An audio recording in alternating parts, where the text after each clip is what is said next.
Hello बच्चों, good morning. मैं आप लोगों को एसएसटी में आज भारत की विश्व में स्थिति बताऊंगी।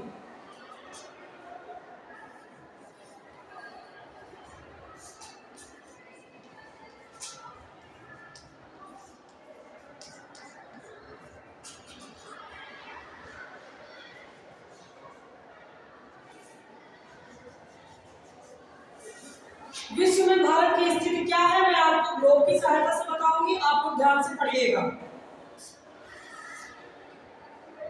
आपको पता है अपने देश का क्या नाम है? भारत। क्या नाम है? भारत।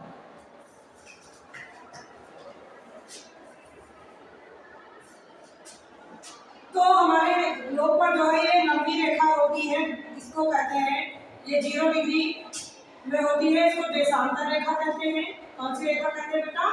देशांतर रेखा।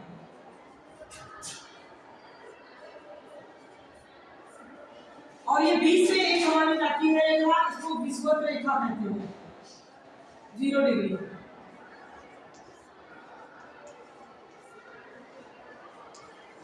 कौन सी रेखा कहते हैं बच्चों? विषुवत रेखा।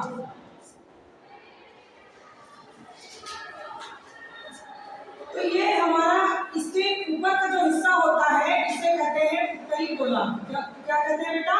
उत्तरी गोलार्ध। क्या बोलते हैं बेटा? उत्तरी गोलार्ध।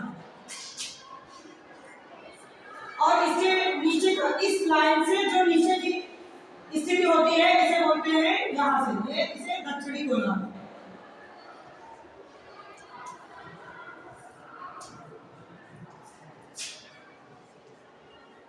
इसे बोलते हैं दक्षिणी गोलार्ध। तो इसके ऊपर की स्थिति जो होती है 23.5 डिग्री, 23.5 डिग्री उत्तरी गोलार्ध में, यहाँ पे विश्व में, यहाँ पे कर्क रेखा 23.5 डिग्री उत्तरी अक्षांश में हमारी कर्क रेखा होती है। कौन सी रेखा होती है? कर्क रेखा।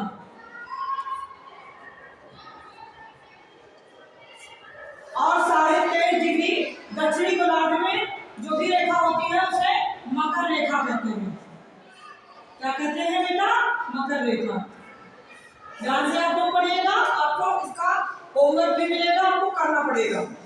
तो ये हो गई हमारी जो सीधी लंबी रेखा हो गई, इसे देशांतर रेखा कहते हैं। और ये हमारी बीच की हो गई विषुवत रेखा। और हमारी इसमें ग्लोब पर इसी तरह की बहुत सारी रेखाएं होती हैं, ऐसे ऐसे खींची हुई होती हैं, जो लंबाई में खींची होती है, तो खड़ी रेखाएं होती है, उन्हें देशांतर रेखाएं कहते हैं। और जो हमारी इस तरह ऐसे करके रेखाएं होती हैं, बहुत सारी ग्लोब पर रेखाएं होती हैं, इनको हम अक्षांश रेखा बोलते हैं। कौन सी रेखा बोलते हैं?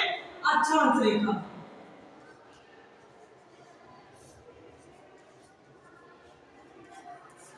तो हमारा जो है विश्व में भारत यहाँ पर स्थित होता है, यहाँ पे छोटा सा ऐसे बड़ा होता है।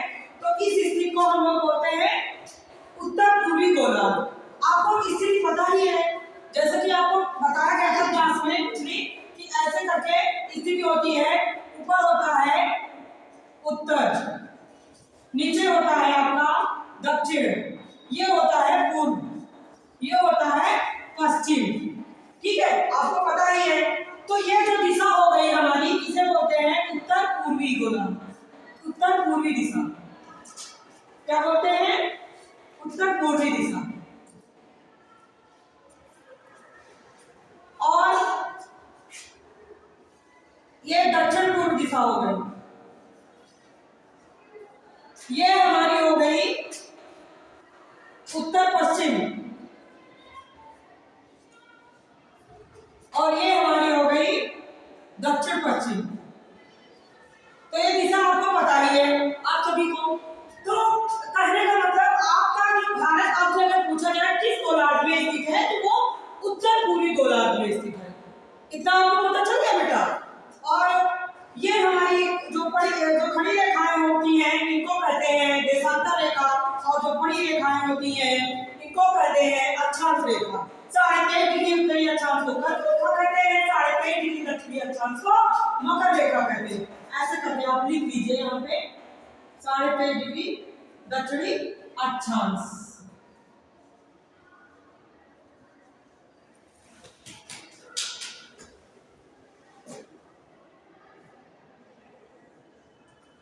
तो आप लोगों को पता चल गया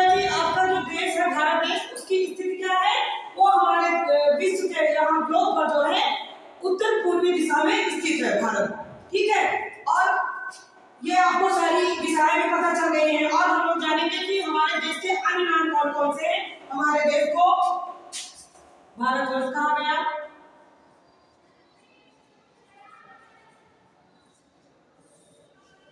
हिंदुस्तान कहते हैं,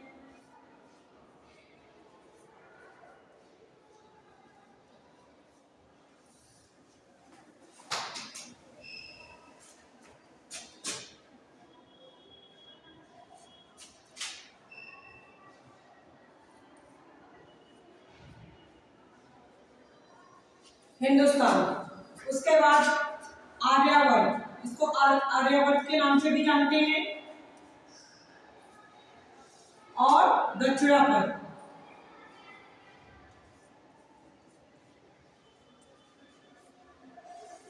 तो ये हमारे भारत देश के अन्य नाम हैं। उनको मतलब हमारे देश भारत को इतने नामों से जाना जाता है। और अगर आपसे कोई पूछ ले, हमने पिछली कक्षाओं में आपको बताया है कि अपने देश का क्षेत्रफल कितना है, तो हमारे देश का क्षेत्रफल कितना है, 32,87,263 वर्ग किलोमीटर। तो जैसा कि आपको पता है, इसका मतलब यह है कि 32,87,263 वर्ग किलोमीटर की जमीन हमारे भारत क्षेत्र पर है। मतलब इतनी जमीन पर ये भारत देश हमारा स्थित है। तो इतना मैंने आप लोगों को बताया। इसके बाद मैं आप लोगों को कल अपने भारत देश के बारे में बताऊंगी कि हमारे देश का नाम भारत कैसे पड़ा। तो आप लोग होमवर्क में जो है कर लीजिएगा कि अक्षांश रेखाएं और देशांतरित रेखाएं किसे कहते हैं, उत्तरी ध्रुव और दक्षिणी ध्रुव किसे कहते हैं, ठीक है। Thank you very much.